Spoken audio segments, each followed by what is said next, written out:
اب حضرت عمر کو معاملہ پتا چل گیا، خبر مل گئی، عیاش بن ابی ربیعہ نے ایک تو ہجرت کو ترک کیا ماں کی محبت میں، ہجرت شروع کی، واپس پلٹ آیا۔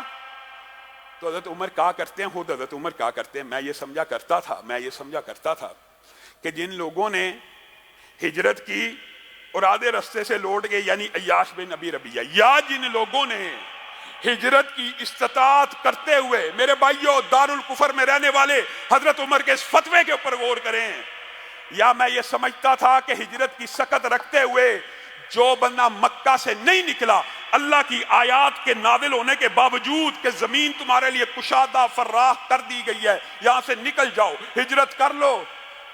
حضرت عمر کہتے ہیں میں یہ سمجھا کرتا تھا کہ اللہ تعالیٰ ان آیات کے نزول کے بعد نہ ان کی کوئی فرضی عبادت قبول کرے گا، نہ کوئی نفلی عبادت قبول کرے گا۔ سبحان اللہ، حضرت عمر یہ فتویٰ سمجھا کرتے تھے، اور عیاش بن ربیعہ کا نام لے کے کہ اس نے تو خود حالانکہ مجبوراً قید ہو کے گئے ہیں، ماں کی محبت میں صرف منانے گئے تھے، ہجرت کا پکا ارادہ ترک نہیں تھا کیا، ماں کو منا کے واپس آنے کا ارادہ تھا، قید کر لیے گئے۔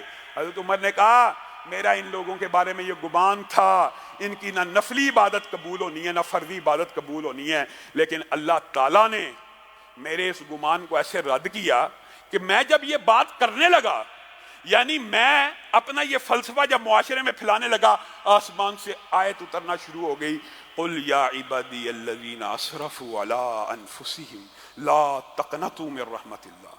کہاں میں نے عیاش بن ابی ربیعہ کے بارے میں جب یہ باتیں کرنا شروع کرنے لگا تھا یا کر دی تھی چند لوگوں کے ساتھ، تو اللہ تعالیٰ نے عیاش بن ابی ربیعہ کے بارے میں یہ آیت نازل کر دی ہے پوری امت کے لیے قیامت تک، اے میرے بندو جو اپنی جانوں پہ ظلم کر چکے ہو، یہ نہ سمجھنا کہ اب ظلم کے بعد اللہ نے اپنا دروازہ بند کر لیا ہے، اللہ کا در کھلا ہے، آؤ اللہ کے سامنے گڑ گڑاؤ، اللہ کے سامنے توبہ کرو، اللہ کے سامنے سجدے میں پڑ جاؤ، اللہ تعالیٰ نہ صرف گناہوں کو معاف کرے گا بلکہ ان گناہوں کو نیکیوں سے بدل دے گا۔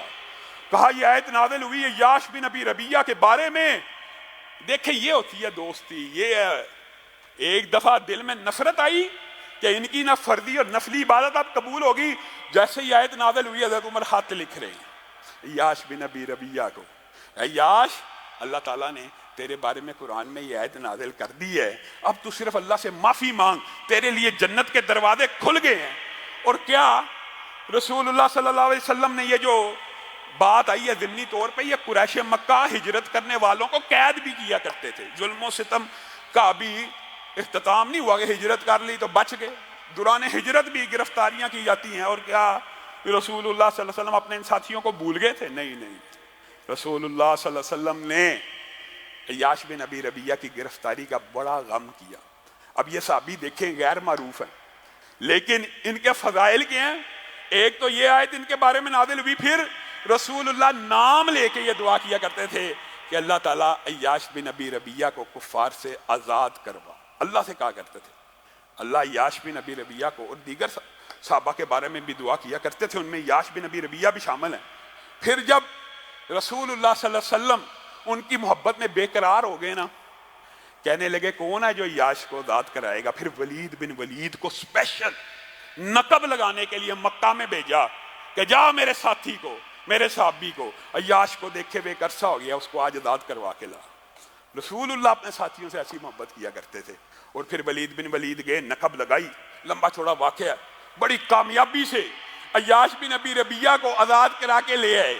مدینہ پہنچے، بقیہ گرگت میں حارث بن یزید کھڑے ہیں۔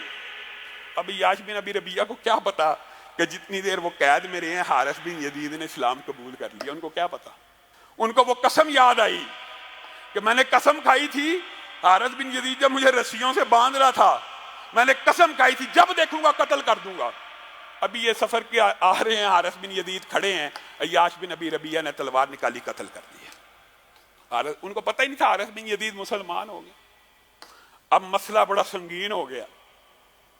پہلے ان کے بارے میں مسلمانوں کا یہ گمان تھا ان کی نفلی اور فرضیہ عبادت قبول نہیں، اللہ نے آیت نازل کر کے معاف کر دیا۔ اب کیا ہوگا؟ عیاش بن ابی ربیعہ سے ایک مسلمان اور وہ بھی صحابی قتل ہو گیا۔ اللہ تعالیٰ نے پھر آیت نازل کر دی قیامت تک کے لیے، قُلْ يَا صرف عیاش بن ابی ربیہ کی فضیلت کے اوپر دال نہیں ہے بلکہ میرے اور آپ کے لیے بھی ہے. وما کان لمؤمن ان یقتل مؤمنا، اور کسی مومن کو یہ زیب نہیں دیتا کہ وہ کسی مومن کو قتل کرے الا خطا، مگر خطا سے کوئی قتل ہو جائے. اللہ تعالیٰ نے عیاش بن ابی ربیہ کو کیسے معاف کرنا تھا، قیامت تک کا ایک کلیہ قرار دے دیا کہ قتل خطا کے اوپر قصاصاً قتل نہیں کیا جائے گا بلکہ کیا دیا جائے گا، دیت دی جائے گی. عیاش بن ابی ربیہ کو اس کلیے کے تحت دیت دینی پڑی کیونکہ حقیقت میں بھی ان کا قتل عمد نہیں تھا، قتل خطا تھا. ان کو پتا ہوتا یہ حارث بن یزید مسلمان ہو گیا، وہ نہ کرتے. لیکن یہ ایک عظیم الشان صحابی ہیں کہ جن کے بارے میں قرآن پاک میں 2 احکام نازل ہوئے اور اتنے عظیم احکام نازل ہوئے جو رہتی امت تک کئی حکم نازل ہوئے ہیں، وہ کسی صحابی کے لیے خاص رہے ہیں اسی وقت کے لیے. لیکن یہ 2 احکامات ہیں قیامت تک کے لیے. مجھے اور آپ کو گاڑی چلا رہے ہیں، آپ کے رستے میں کوئی مسلمان آ گیا، فوت ہو گیا، اب آپ نے اس کو مارنے کا ارادہ نہیں تھا کیا ہوا، لیکن آپ سے قتل ہو گیا. آپ تیز جا رہے تھے، آپ نے بریک نہیں لگائی، آپ نے سنگین غفلت کا مظاہرہ کیا، آپ کو گاڑی نہیں تھی چلانی آتی، آپ روڈ پہ نکلے کیوں؟ بالآخر قتل ہو گیا. اب یہ کیا قتل عمد ہے؟ نہیں. اللہ کے فضل و کرم سے اس آیت کے نازل ہونے کے بعد قتل عمد اور قتل خطا میں ایک فرق کیا گیا کہ قتل خطا وہ قتل ہے کہ جس میں مارنے کی نیت نہ ہو یا غلط فہمی کی بنیاد کے اوپر مار دیا ہو، جیسے حضرت خالد بن ولید کا مشہور واقعہ. وہ سمجھے ہی نہیں تھے کہ یہ سارے لوگ مسلمان ہوئے، حملہ کیا، کفار کی بستی سمجھی، یعنی اس کو قتل خطا کہا جاتا ہے. اور قتل خطا کی آپ کو پتہ ہے دیت اللہ تعالیٰ نے مقرر کر دی ہے کہ پھر اس جان کی تلافی کے لیے ان کے ورثاء کو بدلہ دینا ہوگا. یہ ہے ایک الگ لمبا چوڑا باب ہے. اب یہ حضرت عیاش بھی آزاد ہو کے آگے آ رہے ہیں مدینہ میں. بات آئیے جزوی طور پہ تو یہ بات بھی سمجھ لیجئے. آج میں اور آپ یہ سمجھتے ہیں کہ محبت کا محور صرف مکہ ہے. نہیں نہیں نہیں، محبت اور مودت کے محور اسلام میں 2 ہیں، مکہ اور مدینہ. مکہ اور مدینہ. جس طرح حضرت ابراہیم کی دعا سے مکہ حرم بنا، اسی طرح رسول اللہ کی دعا سے مدینہ حرم بن گیا. رسول اللہ صلی اللہ علیہ وسلم نے کہا تھا میں محمد صلی اللہ علیہ وسلم اس مدینہ کے لیے دعا کرتا ہوں. بلکہ یہ بھی کہہ دیا کہ جس طرح باپ ابراہیم نے مکہ کے لیے دعا کی تھی اور اس کے لیے برکتوں کی دعا کی تھی، میں محمد صلی اللہ علیہ وسلم مدینہ کے لیے دگنی دعا کرتا ہوں. اللہ اس کے پھلوں میں، اللہ اس کے سا میں، اللہ اس کے مد میں برکتیں نازل فرما. حتیٰ کہ مدینہ کی جو حرم ہے، رسول اللہ صلی اللہ علیہ وسلم نے اس کا احترام مکہ کی طرح فرض کیا. کیا کہا؟ یہ بھی حرم ہے، عیر اور سور کے مابین یہ بھی حرم ہے. مدینہ منورہ کو حرم بنایا. بعض لوگوں نے سمجھا شاید یہ تمثیلی حرم ہے. رسول اللہ صلی اللہ علیہ وسلم نے واضح کیا کہ یہ عینی طور پہ حرم ہے. کیوں؟ کیا کہا؟ نہ اس جگہ میں کسی کو گھبراہٹ میں ڈالا جائے گا، نہ یہاں سے کوئی گری پڑی چیز کو اٹھایا جائے گا، الا یہ کہ کوئی اٹھا کر اعلان کرنا چاہے، اس کو اصل مالک کو دینا چاہے. نہ یہاں پہ شکار کیا جائے گا، نہ یہاں کے جانوروں کو بھگایا جائے گا. میں محمد صلی اللہ علیہ وسلم مدینہ کو اسی طرح حرم قرار دیتا ہوں جس طرح مکہ کو میرے باپ ابراہیم نے حرم قرار دیا. اور کیا کہا؟ المدینۃ خیر لہم لو کانوا یعلمون. مدینہ ان کے لیے بہتر ہے. کن کے لیے؟ میرے اور آپ کے لیے، رہتی امت کے لیے، صحابہ کے لیے. رسول اللہ یہ حدیثیں پڑھ رہے ہیں، والمدینۃ خیر لہم. اور ان کو کیا پتا کہ مدینہ ان کے لیے کتنا بہتر ہے. مدینہ ایک ایسی رہائش گاہ ہے جو جان بوجھ کر یہاں سے نکلتا ہے، اللہ تعالیٰ اس کے بدلے میں اس سے بہتر بندہ مدینہ میں داخل کر دیتا ہے.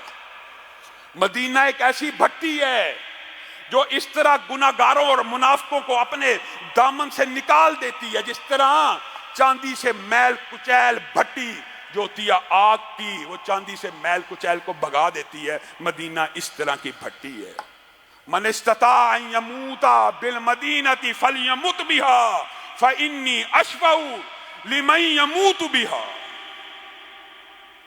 اس حدیث کا بندہ کیا ٹرانسلیشن کرے بتائیے؟ من استطاع ان یموت بالمدینۃ فلیمت بہا، اگر کسی میں استطاعت ہے، استطاعت ہوتی ہے بندے میں، لیکن اللہ کے رسول ترغیب دے رہے ہیں، جس کسی میں استطاعت ہے کہ وہ مدینہ میں مرے تو اس کو چاہیے وہ صرف مدینہ میں مرے، فلیمت بہا، اس کو چاہیے صرف مدینہ میں مرے، فانی اشفع، میں محمد صلی اللہ علیہ وسلم قیامت کے دن مدینہ میں مرنے والوں کے لیے سفارش کروں گا۔ اسی طرح بقیع میں دفن ہونے والوں کے لیے سفارشیں ہوں گی، متعدد حدیثیں۔ مدینہ کے اندر جو استطاعت رکھتا مرے، وہ مدینہ میں مرے، میں محمد اس کی صلی اللہ علیہ وسلم سفارش کروں گا۔ یہ حضرت عمر نے یہ باتیں سنی ہوئی تھی، کیا دعا کیا کرتے تھے؟ اللہ تعالیٰ شہادت کی موت دے کہاں پہ؟ مدینۃ الرسول میں، مدینۃ الرسول میں۔ صحابہ حیران ہوتے تھے کہ شہادت کی موت مدینۃ الرسول میں کیسے آنی ہے؟ شہادت کی موت تو وہ سرحدوں پہ آنی ہے، جہاد میں آنی ہے، جب نکلیں گے باہر سرحدوں پہ جا کے لڑیں گے، امیر المومنین وہاں پہ جاتے نہیں ہیں، اور مدینہ کے اندر شہادت کی دعا کرتے ہیں، لیکن اللہ تعالیٰ نیت دیکھتا ہے، اللہ تعالیٰ بندے کی نیت کو دیکھ رہا ہوتا ہے۔ حضرت عمر کی نیت اتنی پاکیزہ تھی، اللہ تعالیٰ نے یہ دعا بھی قبول کی، شہادت بھی دی، اور دی بھی کہاں پہ؟ مدینۃ الرسول صلی اللہ علیہ وسلم پہ دے دی۔ رسول اللہ کی حدیث کے مصداق بھی آگے۔ میرے بھائیوں، مدینہ کے جو فضائل ہیں ان میں دو اور بڑی فضیلتیں، ایک یہ کہ مدینہ میں وبائی امراض، مدینہ کے بارے میں جب یہ صحابہ ہجرت کر کے آئے نا، یہ بات مشہور تھی، یہ وباؤں کی جگہ ہے۔ رسول اللہ صلی اللہ علیہ وسلم نے دعا کی تھی، اللہ مسلمانوں کی اس بستی سے وبا لے جا۔ کہاں لے جا؟ مشرکوں کی بستی کی طرف، اور یہاں پہ دعا کی جائے کفار کی طرف وبا لے جاؤ، ان کو تکلیف ہو جاتی ہے، انہوں نے ویکسین بنانی تھی، ان کے لیے بد دعا کر دی۔ رسول اللہ کی سنت ہے، مدینہ سے کہہ رہے ہیں وبائیں کہاں پہ چلی جائیں؟ مشرکوں کے علاقوں میں چلی جائیں۔ اور اس حرم کو، اس مدینہ کو حرم قرار دینے کے بعد یہ فضیلت مدینہ کو حاصل ہے کہ مدینہ میں طاعون اور اس قسم کی وبائیں داخل نہیں ہو سکتی، یہ رسول اللہ صلی اللہ علیہ وسلم کا فرمان ہے۔ پھر دوسری فضیلت کیا ہے؟ دجال پوری دنیا کا کوئی شہر اس سے محفوظ نہیں رہے گا، فقط مدینہ ایسا ہوگا جس میں داخلے کے وقت جب دجال داخل ہوگا سامنے فرشتوں کا پیرا لگا ہوگا۔ ایک بندہ آئے گا، مشہور واقعہ آپ نے سنا ہے، کبھی موقع آیا تو دجال کے حوالے سے تفصیلی آپ کے سامنے گفتگو کو رکھیں گے، کتنا بڑا عظیم الشان فتنہ ہے، مردہ کو اس طرح تدریجن اور اس طرح شعبدے بازی کے ذریعے زندہ کرے گا کہ لوگوں کو مغالطہ ہو جائے گا۔ حتیٰ کہ حدیث میں آتا ہے یہ مدینہ میں جب داخل ہونے لگے گا فرشتوں کی فوج دیکھے گا، رسول اللہ صلی اللہ علیہ وسلم کی مسجد کی طرف اشارہ کر کے ایک پہاڑ کے اوپر کھڑے ہو کے کہے گا یہ آخری نبی کا محل ہے، معاذ اللہ، مسجد کو محل کہے گا، میں اس محل کو آج گرا دوں گا۔ سرحد پہ داخل ہونے کی کوشش کرے گا، فرشتوں کی فوج، مسلمانوں کا ایک عظیم الشان نیک انسان اس سے مکالمہ ہوگا، اس کی گردن کو اڑا دے گا، گردن کو اڑانے کے بعد اس کو دوبارہ کھڑا کرے گا، ہاں تو کہتا تھا کہ میں تیرے پہ غالب نہیں آ سکتا، میں نے تو تیری گردن تن سے جدا کی، تجھے دوبارہ زندہ کھڑا کر دیا۔ وہ بندہ کہے گا پہلے تو مجھے شک تھا، اب مجھے یقین ہو گیا کہ تو ہی دجال ہے، کیونکہ میں نے رسول اللہ کی یہ حدیث سنی ہے کہ ایک دجال ایک وقت شہر میں داخل ہونے کی کوشش کرے گا، وہاں پہ ایک بندے کی گردن کو مارے گا، اس کو دوبارہ زندہ کرے گا، مجھے امید ہے وہ بندہ میں ہوں، کیونکہ حدیث کے الفاظ ہیں پھر دوبارہ قتل کرنے کی کوشش کرے گا تو قتل نہیں کر سکے گا، دجال اسی وقت تلوار چلائے گا، ان کی گردن لوہے کی بن چکی ہوگی، تلوار نہیں کاٹے گی، اور اس بندے اس وقت بھی ایسا نیک بندہ، کیوں؟ کیونکہ رسول اللہ صلی اللہ علیہ وسلم کی حدیث ہے ایمان دنیا سے ختم ہوتا چلا جائے گا، ایک وقت آئے گا، ایک وقت آئے گا ایمان دنیا سے ختم ہوتا چلا جائے گا، لیکن ایمان ایک جگہ موجود ہوگا، اور وہ جگہ کون سی ہوگی؟ مدینہ، کیونکہ مدینہ سے ایمان شروع ہوا اور مدینہ میں واپس لوٹے گا۔ ایسے بھی رسول اللہ نے مثال دی ہے کہ جس طرح سانپ اپنے بل میں واپس لوٹتا ہے، مدینہ سے ایمان نہیں نکل سکتا۔ مدینے والوں کے بارے میں رسول اللہ صلی اللہ علیہ وسلم نے کہا جو اہل مدینہ کو تنگ کرے گا وہ نمک کی طرح گھل جائے گا، یہ حدیث ہے۔ جو اہل مدینہ کے اندر بدعت کو رواج دے گا وہ نمک کی مانند گھل جائے گا، اس کے اوپر اللہ رسول فرشتوں کی لعنت ہوگی۔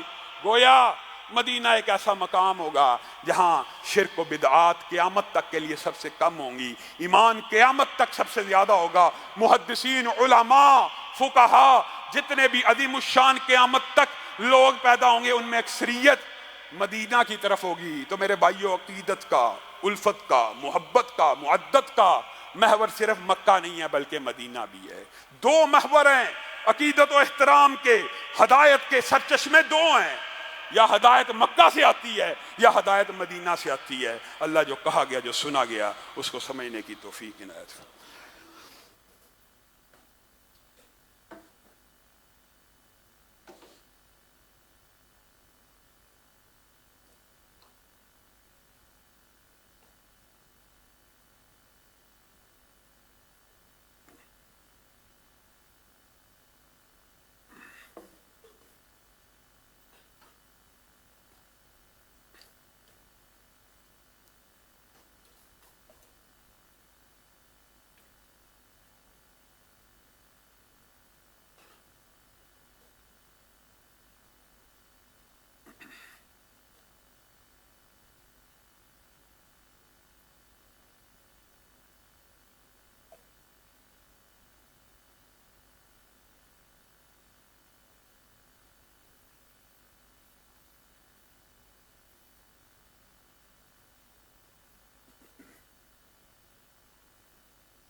إن الحمد لله نحمده ونستعينه ونستغفره ونؤمن به ونتوكل عليه ونعوذ بالله من شرور أنفسنا ومن سيئات أعمالنا من يهده الله فلا مضل له ومن يضلل فلا هادي له وأشهد أن لا إله إلا الله وأشهد أن محمدا عبده ورسوله أما بعد فإن خير الحديث كتاب الله وخير الهدي هدي محمد صلى الله عليه وسلم وشر الأمور محدثاتها وكل محدثة بدعة وكل بدعة ضلالة وكل ضلالة في النار۔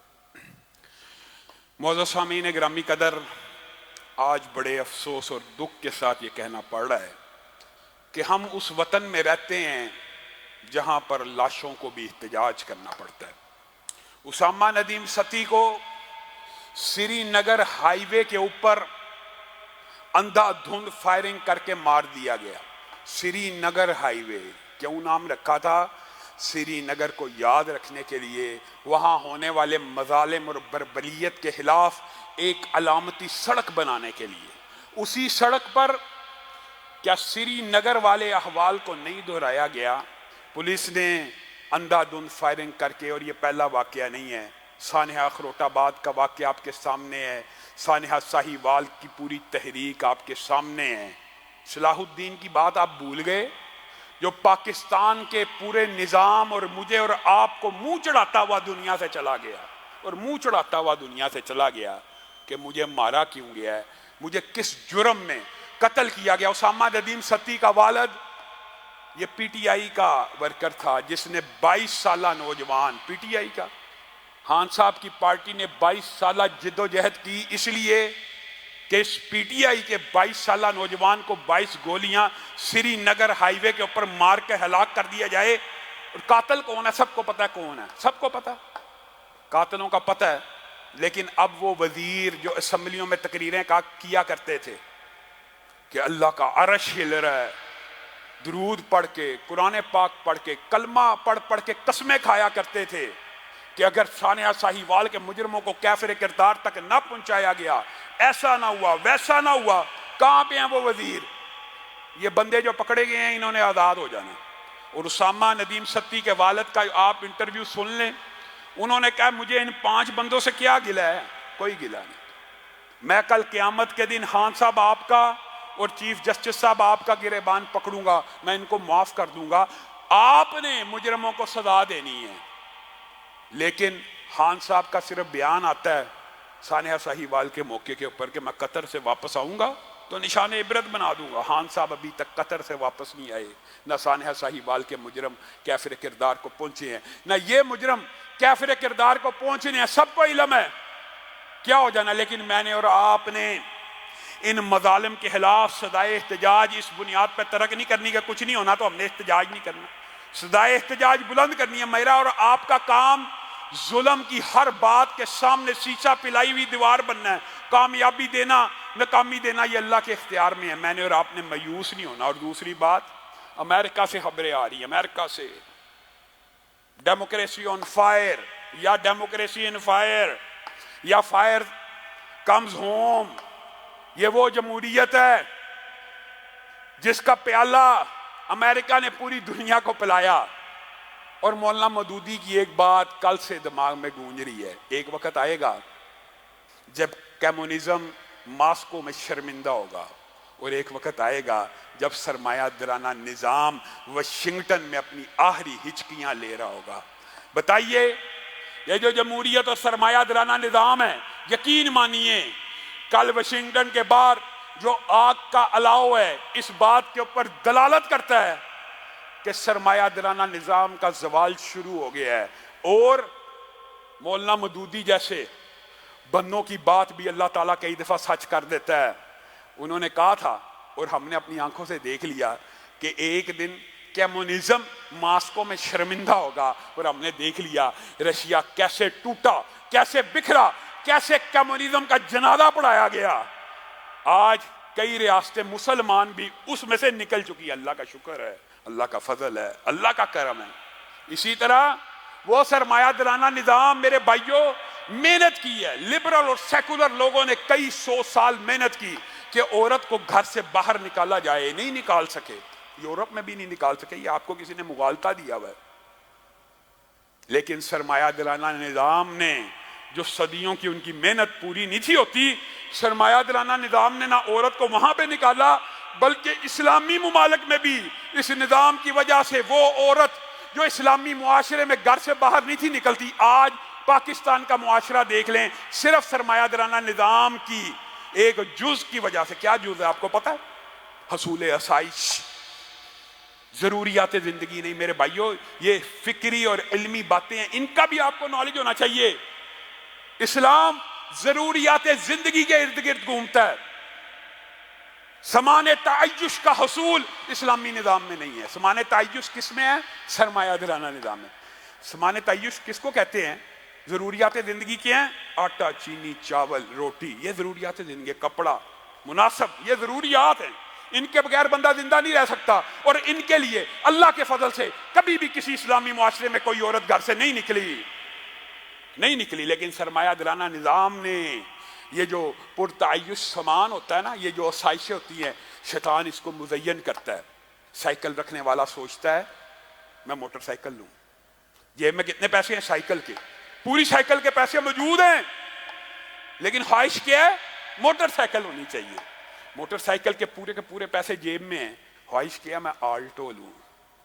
یہ سرمایہ دارانہ نظام کے بنیادی ٹولز ہیں کہ جیب میں جتنے پیسے ہیں اس سے آگے کی سوچنی ہے.